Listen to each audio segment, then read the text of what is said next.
آپ یہ علماء کی برادری کو ہم کہہ رہے ہیں کہ علماء زندہ تو ہیں، امام غزالی کہتے ہیں زندہ ہیں لیکن کھاتے والے لوگ ہیں، صرف فائدے والے وہ لوگ ہیں جو عمل کرتے ہیں اپنے علم پر.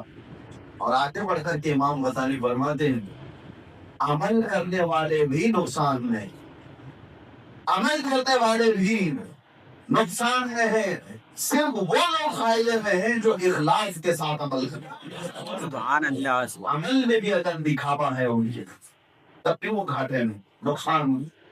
تو مطلب یہ ہوا کہ پیورٹی امت کی وہ لوگ ہیں جو مخلصین ہیں، اخلاص والے لوگ ہیں. اور ان اخلاص والوں میں نے ایک قاری زاہد اللہ صاحب کو بھی دیکھا. میں نے ان کی عمر ہو سکتا ہے 70 کے آس پاس کے ہوں گے، بڑھاپا تھا. کبھی میں نے وہ ایٹیٹیوڈ نہیں دیکھا، کبھی وہ غرور نہیں دیکھا. میرے باپ کی عمر کے ہوں، جس وقت میں آ جاؤں مسجد میں وہ کھڑے ہو کر استغفار بہت چھوٹا. اور کوئی جمعہ ایسا نہیں ہوا ہوگا جب میں جمعہ پڑھا کر کے جاتا ہوں تو اپنی جیب سے نکال کر نظرانہ نہ دے. ہم تبادلہ کرتے تھے، میرے پاس جو ہے میں پیش کرتا تھا، ان کے پاس جو ہے وہ دیتے تھے. کوئی جمعہ نازل نہیں ہوا جب وہ بیمار ہوتے یا پھر آتے. یہ علماء میں بہت کم ہوتا ہے. آپ نے سنا نہیں ہوگا کہ مولانا لوگ بھی کسی کو نظرانہ دے، لیکن قاری زاہد اللہ صاحب جو بھی ہوتا ہے جیب میں وہ نکال کر کے دے جاتا. اور وہ اس لیے میں تعریف نہیں کر رہا ہوں کہ پیسے دیتے تھے، پیسے دینے والوں کی بھیڑ بہت ہے، لیکن ان کے اندر کا وہ جو اخلاص تھا. ممبر پر کھڑے ہیں مرتبہ عید کے موقع پر، اور وہ 50 سال اس مسئلے پر امامت کیا ہوا بندہ ہے. 50 سال سینچری اس کو کہتے ہیں، لائف کا پورا حصہ چلا گیا ہے. شاید انہوں نے مجھے بتایا تھا یا 17 سال کی عمر میں یا 18 سال کی عمر میں مسلح پہ کھڑے ہوئے، اور 50 سال پورے تھے ایک مسلح پر کھڑا ہونا، کیونکہ مسجد اس طرح کی بھی نہیں. اور 50 سال کے بعد مسجد والوں نے ان کا ایک شاندار یہاں استقبالیہ پروگرام پہ رکھا تھا. جب میں سے گیا تھا 50 سال احمد، یہ تو روزنے اتفاق ہے کہ امام جتنا اچھا ہے ان کے ٹرسٹی بھی اچھے ہیں. سبحان اللہ. عام طور پر میں ٹرسٹیوں کی تعریف نہیں کرتا، اور اسی لیے بھی نہیں ہوتا ہے کہ میں یہاں آتا ہوں تو میں نے دیکھا، اسی لیے اپریشیٹ کرنا کسی کی خدمات کو سراہنا، یہ صرف اور صرف اللہ تعالیٰ جس کو توفیق دے. ورنہ تو اماموں کے ساتھ جو ہوتا ہے وہ سب علماء کو بھی معلوم ہے، اور جاہلوں کو معلوم ہو کر کے خاموش رہتے. علماء کو سب معلوم ہے کہ اثر مار کر ان کی بغری کا بھروسہ نہیں ہوتا ہے. مغرب پڑھانے کے بعد رضی کا دماغ پھر دین کو عشق میں منع کر دے، یا کوئی قانون کچھ نہیں چلتا. کچھ جگہ ایسے دھرمنگ اور دو نمبرنگ ٹرسٹی بیٹھے ہوئے تو محلے کے چھٹے ہوئے بدماش کے سارے کالے گردود کیے ہوئے، لیکن وہ امام پر حکومت جما رہے ہو. میں آپ کو بتاؤں بغیر کسی خوف میں یہ حالات زمانہ ہے. سرکار سیدنا امام اعظم ابو حنیفہ رحمۃ اللہ تعالیٰ علیہ کے زمانے میں مسجد کے متولی کی جو ذمہ داری دی جاتی تھی کہ مسجد کی خدمات کون کرے گا، تو چنا جاتا تھا جس کی تہجد کا زمان میرا، جس کی تہجد کا زمان. مسجد کے معاملات ہیں، اگر وہ عبادت گزار نہیں ہے تو مسجد کو کیا دیکھے گا. میں آپ سے کہہ رہا ہوں الحمدللہ یہاں پر جو موجود ہیں لوگ تھے یا آج بھی زیادہ لوگ یہاں پر ہوتے نہیں. مسجد کے آس پاس کا محلہ ویسی بھی ختم ہو گیا ہے، لیکن جتنے حاضر باش ہیں اور کمیٹی میں انہوں نے علماء کا ہمیشہ ادب کیا ہے، احترام کیا ہے. اور میرے متعلق بھی میں آپ کو بتاؤں اس مسجد میں میں جانے کی خاص وجہ بھی مسجد ہے.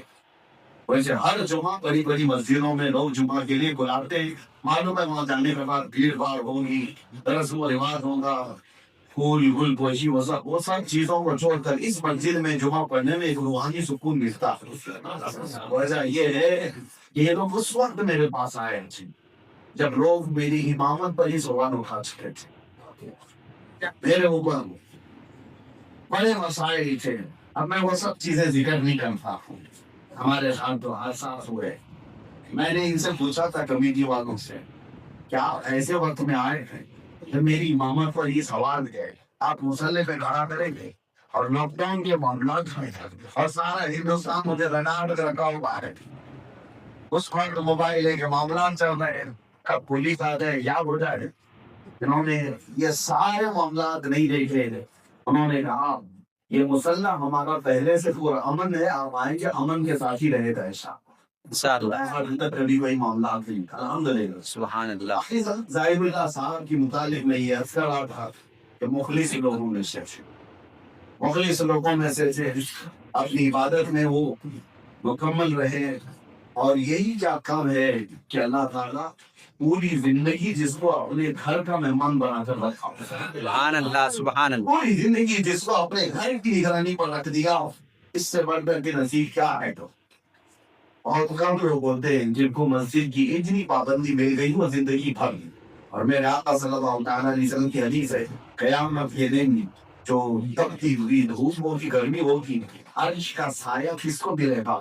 7 لوگوں کا ذکر ہے, ان کو اللہ اپنی رحمت کا سایہ دے گا. ان میں سے ایک شخص کا ذکر میں آپ سے کہہ رہا ہوں. حضور فرماتے ہیں رجل تعلق قلبه بالمساجد, وہ ایسا شخص جس کا دل ہمیشہ مسجد میں لگا ہوا ہے, قیامت کے دن اللہ اس کو عرش کا سایہ عطا کرے. سبحان اللہ. سبحان منشا کی گرمی سے بچے گا. اور وہ امام سے زیادہ کس کا دل لگا رہتا ہے؟ فجر پڑھاتے گیا ہے, زہر میں آنا ہے, اس نے زہر پڑھاتے گیا ہے, اثر کی فکر ہے. اصل کام یہ ہے کہ بھی ادھر ادھر نہیں جا پاتا, مغرب باقی ہے. بھی مغرب پڑھا کے نکلا, کوئی بھی کام آ جائے, نہیں عشاء پڑھا کے نکلنا. ارے عشاء کے بعد تو دکانیں بند ہونے لگ جاتی, اس کا نام کیا رہ گیا؟ وہ صبح سے عشاء تک اس کا دل جو ہے وہ مسجد سے لگا ہوا.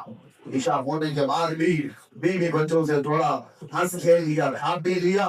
زیادہ دیر جگائیں گے تو چپ کرا کر کے سوتا ہے, فجر میں جلدی جانا ہے. فجر میں جا, یہ اماموں کا حال ہے. میرے عزیزو, ایسا نہیں کہ یہ صرف آپ چھوٹی تنخواہوں کے لیے کرتے تھے, ایسا نہیں ہے.